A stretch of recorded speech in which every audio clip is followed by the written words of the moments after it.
अस्सलामुअलैकुम। Previous lecture में हमने पढ़ा था कि किस तरह से बेंजीन का मॉलिक्यूलर फार्मूला फाइंड आउट हुआ, और जब बेंजीन का मॉलिक्यूलर फार्मूला फाइंड आउट हो गया तो ये डिस्कशन चल पड़ी कि बेंजीन का मॉलिक्यूल दिखता कैसा होगा, यानी कि बेंजीन के मॉलिक्यूल की स्ट्रक्चर कैसी होगी।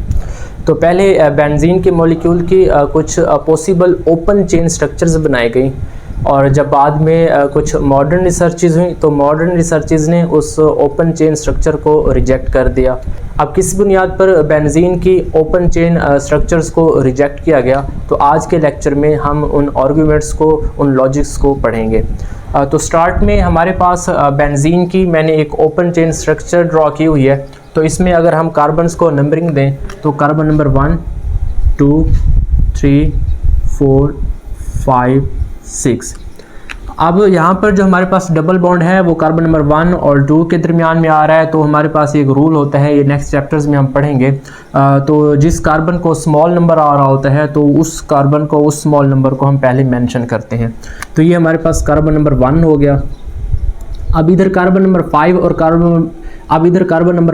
कार्बन नंबर 6 के दरमियान डबल बॉन्ड आ रहा है, तो इसमें भी हम स्मॉल नंबर वाला कार्बन पहले मेंशन करते होते हैं। तो 1 फिर 5। अब टोटल कार्बन्स काउंट करें तो हमारे पास 6 कार्बन्स हैं, तो 6 कार्बन्स के लिए वर्ड यूज़ किया जाता है हेक्सा। अब 2 डबल बॉन्ड्स आ रहे हैं तो 2 के लिए वर्ड यूज़ किया जाता है डाई। अब डबल बॉन्ड्स आ रहे हैं तो डबल बॉन्ड्स के लिए अल्कीन में से ENE का वर्ड यूज़ किया जाता है इन। अब ट्रिपल बॉन्ड भी आ रहा है कार्बन नंबर 3 और कार्बन नंबर 4 के दरमियान, तो हमने स्मॉल नंबर यूज़ करना होता है पहले 3। और जो है हमारे पास ट्रिपल बॉन्ड के लिए अल्काइन का YNE यूज़ किया जाता है। तो ये इस ओपन चेन स्ट्रक्चर के लिए हमारे पास नेम बन जाएगा। तो ये वो आर्गूमेंट्स हैं, लॉजिक्स हैं जिस बुनियाद पर बेंजीन की ओपन चेन स्ट्रक्चर को रिजेक्ट किया गया। तो सबसे पहले है रिएक्शन विद KMnO4। अब ये हमारे पास एक डबल बॉन्ड वाला कंपाउंड है अल्कीन, और ये हमारे पास KMnO4 है, और KMnO4 का जो कलर होता है वो पर्पल होता है। तो जब इस अल्कीन को, डबल बॉन्ड वाले कंपाउंड को KMnO4 के साथ कंबाइन करवाया जाता है तो इनका रिएक्शन हो जाता है, और इस रिएक्शन के नतीजे में हमारे पास एक नई चीज़ बनती है, यानी कि प्रोडक्ट बनता है। अब चूंकि इन दो का आपस में रिएक्शन हो जाता है तो इस रिएक्शन हो जाने की वजह से इसका जो पर्पल कलर है वो डीकलराइज हो जाता है, यानी कि इसका पर्पल कलर ख़त्म हो जाता है। तो KMnO4 का पर्पल कलर ख़त्म हो जाना, डीकलराइज हो जाना, ये इस चीज़ की इंडिकेशन है कि उस डबल बॉन्ड वाले कंपाउंड ने, उस अल्कीन ने KMnO4 के साथ रिएक्शन कर लिया है। अब ये हमारे पास एक ट्रिपल बॉन्ड वाला कंपाउंड है अल्काइन, तो जब इसको KMnO4 के साथ कंबाइन करवाया जाता है तो इसका भी KMnO4 के साथ रिएक्शन हो जाता है, और हमारे पास एक नई चीज़ बन जाती है, यानी कि प्रोडक्ट बन जाता है। तो इसमें भी इन दोनों का चूँकि आपस में रिएक्शन हो रहा है तो इस रिएक्शन में भी फिर इसका पर्पल कलर जो है वो हमारे पास डीकलराइज हो जाता है। अब KMnO4 का पर्पल कलर ख़त्म हो जाना, KMnO4 का कलर डीकलराइज हो जाना, ये इस चीज़ की इंडिकेशन है कि डबल बॉन्ड वाले कंपाउंड अल्कीन और ट्रिपल बॉन्ड वाले कंपाउंड अल्काइन ने उनके साथ रिएक्शन किया है। अब अगर हम मान लें कि बेंजीन भी इस जैसी ओपन चेन स्ट्रक्चर रखता है, उस बेंजीन के अंदर भी इस तरह से डबल या ट्रिपल बॉन्ड मौजूद होते तो बेंजीन को भी KMnO4 के साथ रिएक्शन कर जाना चाहिए था, क्योंकि आपके सामने यहाँ पर कुछ रिएक्शंस मैंने मेंशन किए हैं। ओपन चेन वाले, डबल बॉन्ड वाले कंपाउंड, ट्रिपल बॉन्ड वाले कंपाउंड KMnO4 के साथ रिएक्शन करते हैं और प्रोडक्ट्स बनाते हैं, और KMnO4 डिकलराइज हो जाता है। तो अगर बेंजीन ऐसी स्ट्रक्चर रखता होता तो बेंजीन के अंदर भी डबल बॉन्ड या ट्रिपल बॉन्ड इस तरीके से मौजूद होते तो बेंजीन को भी 100% जो है वो KMnO4 के साथ रिएक्शन कर जाना चाहिए, जैसे यहाँ पर ये डबल बॉन्ड और ट्रिपल बॉन्ड वाले कर रहे हैं। लेकिन जब बेंजीन का हम एक्सपेरिमेंट परफॉर्म करवाते हैं और बेंजीन को जब KMnO4 के साथ कंबाइन करवाया जाता है तो उसके नतीजे में हमें कोई रिएक्शन देखने को नहीं मिलता, नो रिएक्शन। अब जब रिएक्शन नहीं होगा तो KMnO4 का जो पर्पल कलर है वो बरकरार रहेगा, यानी कि उसके कलर में किसी तरह का कोई चेंज नहीं आएगा। अब सवाल ये पैदा होता है कि बेंजीन फिर KMnO4 के साथ रिएक्शन क्यों नहीं कर रहा, क्योंकि अगर बेंजीन इस जैसी स्ट्रक्चर रखता होता तो बेंजीन को KMnO4 के साथ रिएक्शन करना चाहिए था। तो ये फिर इस चीज़ की इंडिकेशन है कि बेंजीन इस जैसी ओपन चेन स्ट्रक्चर नहीं रखता होगा। अब नेक्स्ट है हमारे पास एडिशन रिएक्शन। अब एडिशन रिएक्शन क्या होता है, जैसे हमारे पास एक डबल बॉन्ड वाला अल्कीन है, तो इसमें हाइड्रोजन का एक मॉलिक्यूल जब ऐड होता है तो इस एक मॉलिक्यूल के अंदर हाइड्रोजन के 2 एटम्स हैं, तो इन 2 एटम्स में से एक एटम इधर ऐड होगा और एक एटम इधर ऐड होगा। तो हमारे पास इधर ऑलरेडी जो 2 हाइड्रोजन है, तो अब एक एटम इधर ऐड हो जाएगा तो ये 3 हाइड्रोजन हो जाएंगे। इधर भी 2 हाइड्रोजन है, एक एटम इधर ऐड होगा तो ये भी हमारे पास 3 हाइड्रोजन ऐड हो जाएंगे। अब कार्बन मैक्सिमम 4 बॉन्ड्स बना सकता है, तो यहाँ पर कार्बन 3 बॉन्ड्स इसके कंप्लीट हैं, तो बाकी इसको एक बॉन्ड की ज़रूरत है, तो ये हमारे पास सिंगल बॉन्ड हो जाएगा। यानी कि जब डबल बॉन्ड में एडिशन होती है एक मॉलिक्यूल की, तो डबल बॉन्ड चला जाता है सिंगल बॉन्ड में। इसको हम यूँ भी कह सकते हैं, जब एक मॉलिक्यूल ऐड होता है तो एक बॉन्ड कम हो जाता है। अब ये ट्रिपल बॉन्ड वाला हमारे पास अल्काइन है। देखिए, जब हमारे पास डबल बॉन्ड होता है तो डबल बॉन्ड में हाइड्रोजन का एक मॉलिक्यूल ऐड हो सकता है, फिर वो सिंगल बॉन्ड में चला जाता है। और जब हमारे पास ट्रिपल बॉन्ड होता है तो ट्रिपल बॉन्ड में हाइड्रोजन के 2 मॉलिक्यूल ऐड हो सकते हैं और फिर ट्रिपल बॉन्ड सिंगल बॉन्ड में चला जाएगा। यहाँ पर 2 मॉलिक्यूल्स का मतलब हाइड्रोजन के जो है 4 एटम्स बनेंगे, तो उन 4 एटम्स में से 2 एटम्स जो है वो इधर ऐड होंगे और 2 एटम्स जो है वो हाइड्रोजन के इधर ऐड होंगे। तो पहले एक हाइड्रोजन इधर मौजूद है, जब 2 हाइड्रोजन ऐड हो जाएंगे तो यहाँ पर 3 हाइड्रोजन हो जाएंगे, CH3। इधर भी एक हाइड्रोजन मौजूद है, जब 2 हाइड्रोजन इधर ऐड हो जाएंगे तो ये भी हमारे पास CH3। अब जैसे पहले भी मैंने बताया है, कार्बन मैक्सिमम 4 बॉन्ड्स बनाने की एबिलिटी रखता है, तो 3 हाइड्रोजन, तो 3 बॉन्ड्स तो इसके यहाँ से कंप्लीट हो जाएंगे, तो यहाँ पर सिंगल बॉन्ड।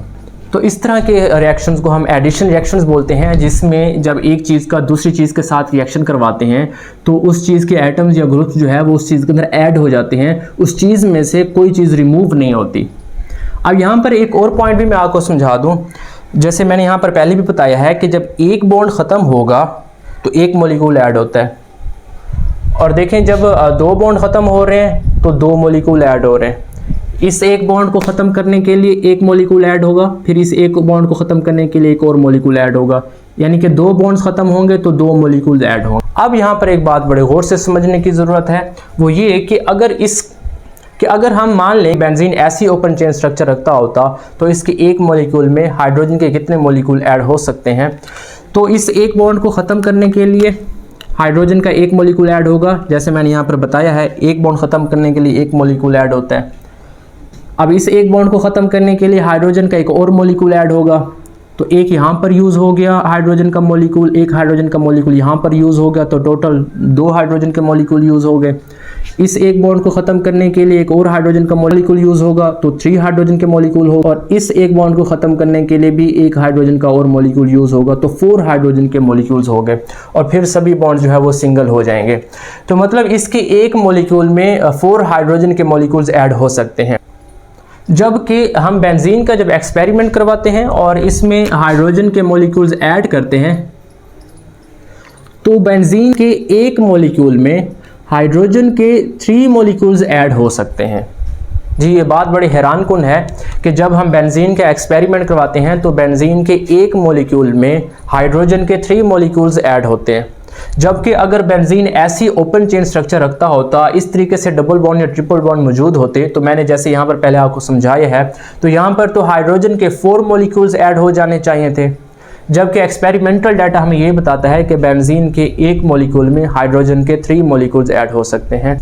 तो ये भी इस चीज़ की इंडिकेशन है कि बेंजीन जो है वो ऐसी ओपन चेन स्ट्रक्चर नहीं रखता होगा। नेक्स्ट है हमारे पास सब्स्टिट्यूशन रिएक्शंस। एडिशन रिएक्शन तो मैंने ऊपर समझा दिया है। सब्स्टिट्यूशन रिएक्शन में जब एक चीज़ का दूसरी चीज़ के साथ हम रिएक्शन करवाते हैं, एक चीज़ किसी दूसरी चीज़ को रिप्लेस कर लेती है, एक चीज़ किसी दूसरी चीज़ की जगह ले लेती है। इसको हम एग्जांपल की मदद से समझते हैं। जैसे हमारे पास एक कंपाउंड है CH4। अब CH4 जो है ये अल्केन फैमिली से बिलोंग करता है। अब जो सब्स्टिट्यूशन रिएक्शंस हैं ये ओपन चेन कंपाउंड्स में से अल्केन की प्रॉपर्टी है, यानी कि अल्केन जो है वो सब्स्टिट्यूशन रिएक्शन देते हैं। अब CH4 का जब रिएक्शन करवाया जाता है HNO3 के साथ, तो HNO3 को हम सिंपली जो है वो OHNO2 भी लिख सकते हैं। तो जब इन दो का रिएक्शन होता है तो इसमें से जो नाइट्रो ग्रुप है वो इसके एक हाइड्रोजन को रिप्लेस कर लेता है, यानी कि नाइट्रो ग्रुप जुड़ जाता है और हाइड्रोजन यहाँ से रिमूव हो जाता है। तो ये हो जाएगा CH4 है, तो फिर ये हो जाएगा CH3, क्योंकि एक हाइड्रोजन यहाँ से रिमूव हो जाएगा और उसकी जगह नाइट्रो ग्रुप लग जाएगा। अब यहाँ से जो हाइड्रोजन रिमूव हुआ है और इसका OH ये हमारे पास बन जाएगा H2O। अब इस तरह के रिएक्शन को जिसमें एक ग्रुप जो है दूसरे एटम को रिप्लेस कर रहा है हम सब्स्टिट्यूशन रिएक्शंस बोलते हैं। अब अगर हम देखें तो ये जो अल्केन्स हैं यानी कि कार्बन कार्बन सिंगल बॉन्ड वाले कंपाउंड्स, तो अल्केन जो है वो सब्स्टिट्यूशन रिएक्शन देते होते हैं। तो जबकि जिन कंपाउंड्स में ट्रिपल बॉन्ड मौजूद होता है या जिन कंपाउंड्स में डबल बॉन्ड मौजूद होता है वो सिर्फ एडिशन रिएक्शन देते हैं, वो सब्स्टिट्यूशन रिएक्शंस नहीं देते। अब अगर हम मान लें कि बेंजीन इस जैसी ओपन चेन स्ट्रक्चर रखता है तो बेंजीन को सिर्फ एडिशन रिएक्शन देने चाहिए थे, बेंजीन को सब्स्टिट्यूशन रिएक्शन नहीं देने चाहिए थे, क्योंकि डबल बॉन्ड या ट्रिपल बॉन्ड वाली चीज़ें सब्स्टिट्यूशन रिएक्शंस नहीं देते। जबकि बेंजीन का जब एक्सपेरिमेंट परफॉर्म किया जाता है तो देखने को मिलता है कि बेंजीन भी सब्स्टिट्यूशन रिएक्शंस देता है। यानी बेंजीन का भी जब हम कंसनट्रेटेड HNO3 के साथ रिएक्शन करवाते हैं, बेंजीन प्लस कंसनट्रेटेड HNO3, तो इसमें से नाइट्रो ग्रुप जो है वो बेंजीन के साथ जुड़ जाता है और बेंजीन में से एक हाइड्रोजन निकल जाता है, यानी कि हमारे पास से एक न्यू प्रोडक्ट बनता है। ये रिएक्शन हम नेक्स्ट टॉपिक में पढ़ेंगे, वहाँ पे मैं डिटेल में समझाऊंगा। तो नाइट्रो ग्रुप बेंजीन के साथ जुड़ जाता है, यहाँ से एक H निकलता है और इसका यहाँ से एक OH, तो ये हमारे पास H2O। यानी कि ये सब्स्टिट्यूशन रिएक्शंस हो रहा है, बेंजीन में एक ग्रुप लग रहा है और बेंजीन में से हाइड्रोजन रिमूव हो रहा है, तो यहाँ से एक ग्रुप जो है वो बेंजीन के हाइड्रोजन को रिप्लेस कर रहा है। तो इस तरह से बेंजीन सब्स्टिट्यूशन रिएक्शन देता है। तो बेंजीन का सब्स्टिट्यूशन रिएक्शन देना इस चीज़ की इंडिकेशन है कि फिर बेंजीन जो है वो ऐसी ओपन चेन स्ट्रक्चर नहीं रखता होगा, क्योंकि अगर बेंजीन ऐसी ओपन चेन स्ट्रक्चर रखता होता तो बेंजीन को सिर्फ एडिशन रिएक्शन देना चाहिए था, सब्स्टिट्यूशन रिएक्शन नहीं देना चाहिए था। नेक्स्ट है हमारे पास मोनो सब्स्टिट्यूटेड प्रोडक्ट्स। अब यहाँ पर मैं सब्स्टिट्यूटेड प्रोडक्ट्स का मतलब समझा दूँ। अब सब्स्टिट्यूटेड प्रोडक्ट्स मीन जैसे हमारे पास ये एक प्रोडक्ट है, यानी कि जब हम किसी एक चीज़ का किसी दूसरी चीज़ के साथ रिएक्शन करवाते हैं और उसमें से एक ग्रुप जो है वो उसके एक एटम को रिप्लेस कर लेता है, तो जो ग्रुप उसको रिप्लेस कर रहा है उसके लिए वर्ड यूज़ किया जाता है सब्स्टिट्यूएंट। तो ये हमारे पास एक सब्स्टिट्यूएंट है। तो सब्स्टिट्यूएंट जब उसको रिप्लेस कर लेता है तो जो बनने वाला प्रोडक्ट होता है उसको हम बोलते हैं सब्स्टिट्यूटेड प्रोडक्ट्स। अब फिर यहाँ पर एक वर्ड है मोनो। मोनो मीन जैसे आप जानते हैं वन। अब यहाँ पर ऐसा भी होता है कि उसमें किसी चीज़ के ऊपर सम टाइम दो सब्स्टिट्यूएंट लग जाते हैं, दो ग्रुप लग जाते हैं और उस चीज़ में से दो एटम रिमूव हो जाते हैं। तो अगर दो ग्रुप लग जाएंगे फिर हम उसको बोलेंगे डाई सब्स्टिट्यूटेड प्रोडक्ट्स। अब इस केस के अंदर देखें तो सिर्फ एक ग्रुप लग रहा है, नाइट्रो ग्रुप, तो इसको हम बोलेंगे मोनो सब्स्टिट्यूटेड प्रोडक्ट्स। तो अब मोनो सब्स्टिट्यूटेड प्रोडक्ट्स की डेफिनेशन तो हमें समझ आ गई। अब यहाँ पर हम एग्जांपल लेते हैं, जैसे हम मान लेते हैं कि बेंजीन इस जैसी 6 कार्बन वाली ओपन चेन स्ट्रक्चर रखता है। तो 1 2 3 4 5 6, 1 2 3 4 5 6, 1 2 3 4 5 6।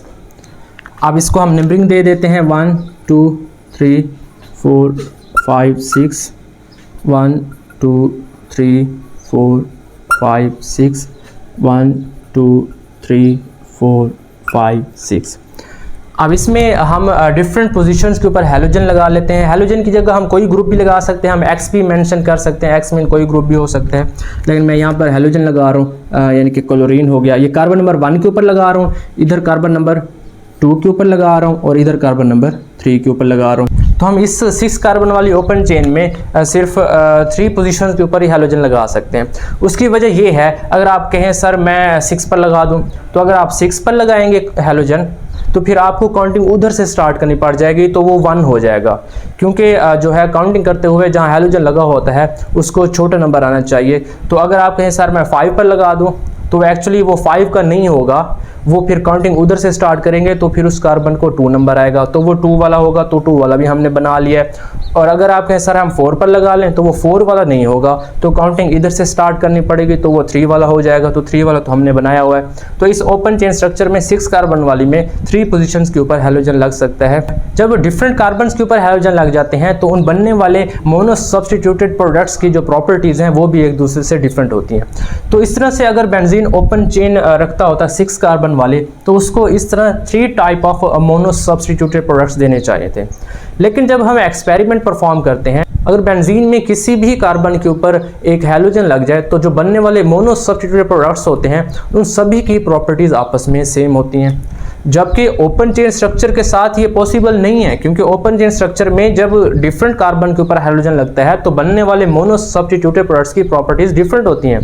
तो अगर बेंजीन भी इस तरीके से ओपन चेन स्ट्रक्चर रखता होता तो बेंजीन से भी जो मोनो सब्स्टिट्यूटेड प्रोडक्ट्स बन रहे हैं और डिफरेंट कार्बन के ऊपर जब डिफरेंट कार्बन के ऊपर हाइड्रोजन लगेगा तो बनने वाले प्रोडक्ट्स की प्रॉपर्टीज भी डिफरेंट होनी चाहिए, लेकिन उस केस में प्रॉपर्टीज सभी की सेम आती हैं। तो ये भी इस चीज़ की इंडिकेशन है कि बेंजीन जो है वो इस जैसी ओपन चेन स्ट्रक्चर नहीं रखता होगा। अब नेक्स्ट हमारे पास पॉइंट है जनरल फार्मूलाज। तो यहाँ पर हम अल्केन, अल्कीन, अल्काइन ये सभी ओपन चेन कंपाउंड्स हैं, तो इनके जनरल फार्मूलाज राइट करते हैं। तो अल्केन का फार्मूला होता है CnH2n+2, अल्कीन का होता है CnH2n, अल्काइन का होता है CnH2n-2। अब यहाँ पर हम यहाँ पर n की वैल्यू 6 पुट करेंगे। अब ये भी मैं बताता हूँ कि क्यों 6 पुट कर रहे हैं। तो जब हम यहाँ 6 पुट करेंगे तो ये हो जाएगा C मल्टीप्लाई टू 12 + 2 14। यहाँ 6 पुट करेंगे तो C6 मल्टीप्लाई टू 12, यहाँ 6 पुट करेंगे तो C6 मल्टीप्लाई टू 12 - 2 10। जबकि अगर हम बेंजीन का मोलिकुलर फार्मूला देखें तो वो हमारे पास होता है C6H6। अब बेंजीन का मोलिकुलर फार्मूला जो है वो ओपन चेन कंपाउंड्स में किसी भी क्लास में, किसी भी फैमिली में फिट नहीं आ रहा। तो इसका मतलब बेंजीन जो है वो जनरल फार्मूला से भी प्रूव हो जाता है कि वो ओपन चेन कंपाउंड्स का हिस्सा नहीं होगा। तो ये वो सारे आर्गुमेंट्स थे जो बेंजीन की ओपन चेन स्ट्रक्चर्स को रिजेक्ट करने में रोल प्ले करते हैं। और अगर बेंजीन ओपन चेन स्ट्रक्चर नहीं रखता तो फिर बेंजीन कैसे स्ट्रक्चर रखता है, तो इस स्ट्रक्चर को मॉडर्न रिसर्चेज ने प्रूव किया। उसके लिए मुख्तलिफ साइंटिस्ट ने काम किया, जिनमें एक केक्यूले हैं, और हम नेक्स्ट लेक्चर में केक्यूले की रिसर्च को पढ़ेंगे कि केक्यूले ने बेंजीन की स्ट्रक्चर के बारे में क्या कहा, कि बेंजीन कैसे स्ट्रक्चर रखता है। तो अगर इस लेक्चर को लेकर अगर आपका कोई क्वेश्चन है तो वो आप कमेंट में पूछ लें, और इस लेक्चर के बारे में अपना फीडबैक भी कमेंट में ज़रूर शेयर करें। अगर आपको ये लेक्चर अच्छा लगा है तो इसको लाइक कर लीजिए और चैनल को सब्सक्राइब भी, ताकि इस तरह के नेक्स्ट लेक्चर्स भी आप तक पहुंच पाए। अल्लाह निगहबान।